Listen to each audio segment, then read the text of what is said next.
नमस्कार. Khelo India games या सिरीजमधील आज आपला तिसरा व्हिडिओ आहे. आजच्या व्हिडिओमध्ये आज काय बघणार आहोत, जे काही 6 कॅटेगरीमध्ये किंवा 6 प्रकारात जे खेलो इंडिया गेम्स खेळले गेले त्यामध्ये कोणता स्पोर्ट्स कितव्या क्रमांकाचा होता. स्पोर्ट्स म्हणजे फॉर एक्झाम्पल युनिव्हर्सिटी गेम्स कितव्या क्रमांकाचे होते, यूथ गेम्स कितव्या क्रमांकाचे होते, हे आपण बघणार आहोत. बघा, लक्षात कसं ठेवायचं सांगत जाते आणि ह्या सगळ्या गोष्टी महत्त्वाच्या पण आहेत. लक्षात ठेवा, या 6 कॅटेगरीमध्ये सगळ्यात पहिले 2025मध्ये सगळ्यात पहिले खेळले गेलेले गेम्स कोणते आहेत? बीच गेम्स आणि वॉटर गेम्स. ठीक आहे, हे लक्षातच ठेवा. बीच गेम्स आणि वॉटर गेम्स हे पहिल्यांदा 2025मध्ये खेळले गेले. त्याच्यानंतर लक्षात ठेवा, जे यूथ गेम्स होते, यूथ गेम्स खेळले गेलेले आहेत. म्हणजे कितव्या क्रमांकाचे होते, तर ते होते 7व्या क्रमांकाचे. माहिती का पाहिजे? कारण त्याच्यात आपला महाराष्ट्र प्रथम क्रमांकावर आहे. प्रथम क्रमांकावर आहे त्यामुळे ते पण माहितीच पाहिजे. बघा, महाराष्ट्र सलग तिसऱ्यांदा आणि एकूणात 5व्यांदा यूथ गेम्समध्ये कितव्या क्रमांकावर आहे? पहिल्या क्रमांकावर आहे. मग एकूण 7 वेळा खेळले गेले हे कळालं तुम्हाला.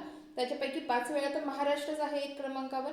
मग दुसरा 2 वेळा कोण जिंकलेला आहे? तर हरियाणा जिंकलेला आहे, हे पण लक्षात ठेवा.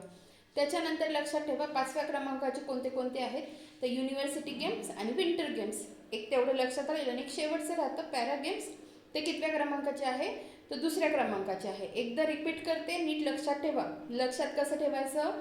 पहिल्या क्रमांकाचे कोणते? Beach games, water games. ठीक आहे. त्याच्यानंतर यूथ गेम्स लक्षात ठेवायचे 7व्या क्रमांकाचे. का? तर महाराष्ट्र पहिल्या क्रमांकावर आहे.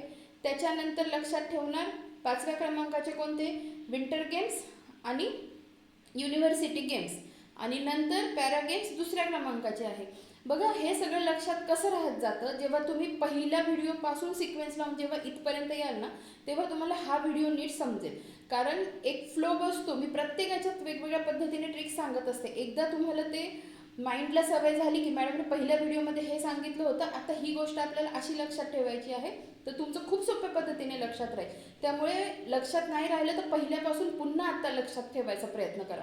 एक लॉंग व्हिडिओ येणार आहे, पण आपण ह्या छोट्या छोट्या व्हिडिओच्या माध्यमातून पण हे लक्षात ठेवण्याचा प्रयत्न करूया. ठीक आहे. आत्ता अवघड वाटू शकतं, पण जेव्हा तुम्ही सगळं व्यवस्थित बघाल, एकदा माइंडमध्ये फिक्स होईल, या सगळ्या गोष्टी तुम्हाला येतील.